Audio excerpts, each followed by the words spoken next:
gestion des déchets et des invendus constitue un enjeu majeur dans l'accélération de la transition écologique. Dans le monde d'après, être compétitif, c'est intégrer l'économie circulaire dans les prises de décision. L'optimisation de la gestion des déchets devient aujourd'hui un levier incontournable pour réaliser des économies. En moyenne, les déchets représentent entre 4 et 15% de votre chiffre d'affaires. On estime à plus de 20 milliards d'euros le coût de gestion des déchets pour les collectivités, les entreprises et les ménages, et ce chiffre ne cesse de croître depuis plus de 10 ans. Parallèlement, vos clients, investisseurs, fournisseurs attendent des engagements de plus en plus significatifs en termes de démarche RSE. Il faut savoir que 70% des Français sont insatisfaits des entreprises industrielles et de l'État en termes d'actions permettant de réduire et de recycler les déchets.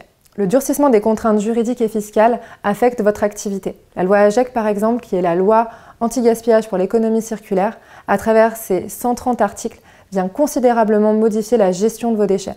Elle impacte tous les secteurs d'activité et elle impose de nouvelles obligations qui visent à développer l'économie circulaire. Pour la partie fiscale, la taxe générale sur les activités polluantes va très fortement augmenter. On compte entre plus de 67 à 400% d'augmentation entre 2019 et 2025.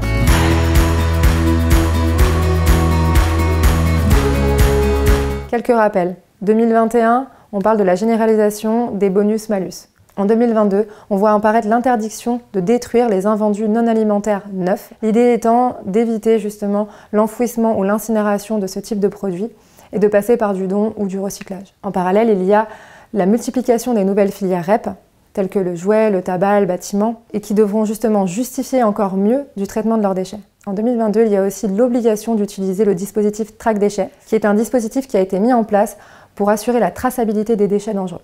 En 2023, il y a aussi l'obligation d'avoir un plan d'éco-conception. On a aussi le tri à la source qui devient obligatoire. En 2024, il y aura l'interdiction de mise en décharge. Et en 2025, l'interdiction des emballages plastiques non recyclables.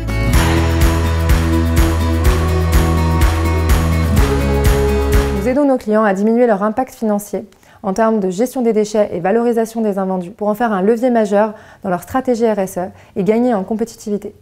Nous établissons un diagnostic de déchets permettant à un instant donné de faire un état des lieux sur les postes de production de déchets les plus importants. L'idée est vraiment de comprendre l'entreprise, comment cette entreprise fonctionne, quels sont ses acteurs. L'objectif est vraiment de pouvoir élaborer un plan d'action pour les aider à optimiser justement l'achat, la collecte, le tri de leurs déchets. Nous réalisons un benchmark des acteurs capables de venir collecter et trier vos déchets.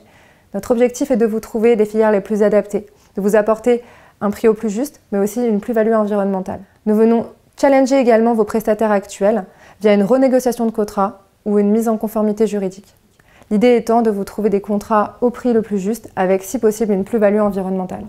Nous réalisons des formations de sensibilisation aux bonnes pratiques et nous aidons nos clients à valoriser au titre du crédit impôt recherche et autres aides et subventions publiques les travaux en R&D qu'ils pourraient allouer à la diminution de leurs déchets. Enfin, nous accompagnons nos clients soumis aux filières REP à la rationalisation de leurs déclarations. Vous l'aurez compris, nos consultants interviennent sur l'ensemble des points de douleur de la gestion des déchets et des invendus, en optimisant le coût des déchets, en valorisant les invendus, en optimisant la déclaration des éco-contributions, en finançant des projets d'éco-conception, en gagnant en compétitivité via la transition écologique et en mettant en avant des indicateurs RSE concrets.